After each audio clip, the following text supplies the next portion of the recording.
LDK-ja propozon nisjen e këtij procesi fillimisht konsultativ me të gjitha partitë politike shqiptare, me qëllim formimin e qeverisë nacionale të tranzicionit. LDK-ja për mungesë besimi dhe duke pasur parasysh stagnimin 4 vjeçar të vendit për 4 viteve shkuara, kam fjalën për rrezikimin e aleancave strategjike të sigurisë nacionale, rrezikimin serioz të demokracisë dhe të lirisë shprehjes, atakimin e institucioneve të pavarura kushtetuese, mos respektimin e vendimeve të këtyre institucioneve dhe mbi gjitha polarizimin e thellë shoqëror, e ka vlerësuar të pamundur bashkëpunimin me lëvizjen dhe vendosjen me zotin Kurti.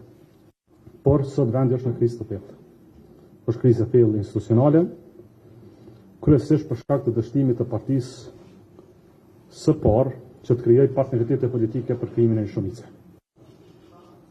Dhe zgjidhjen nga kjo bllokat, LDK-ja e konsideron si të domosdoshme të rëndësisë nacionale për Republikën e Kosovës. Dhe në përputhje me këtë, LDK-ja dhe unë si kryetari i saj propozojmë nisjen e një procesi të ri politik. Propozojmë nisjen e një procesi të ri politik. Dhe kjo zgjidhje kërkon edhe përgjegjësi, edhe unitet, po mbi gjitha kërkon edhe vetdije të lartë politike nacionale në vend. Dhe në përputhshmëri me këtë, LDK-ja propozon nisjen e këtij procesi fillimisht konsultativ me të gjitha partitë politike shqiptare, me qëllim formimin e qeverisë nacionale të tranzicionit.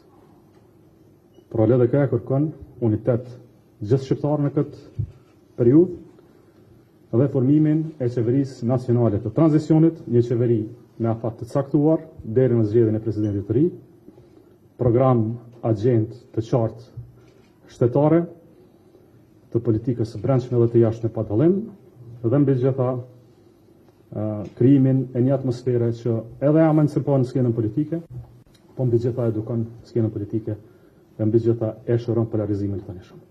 Për këtë, si kryetari i LDK-s, jam i gatshëm të takohem me të gjitha partitë politike shqiptare, të ndihmoj në këtë proces dhe ftoj dhe zotin Kurti, siç i ftoj dhe liderët tjerë politik, cilët i kam njoftuar tashmë për këtë iniciativë, në një takim të radhës kur do që ata e shohin të arsyeshëm.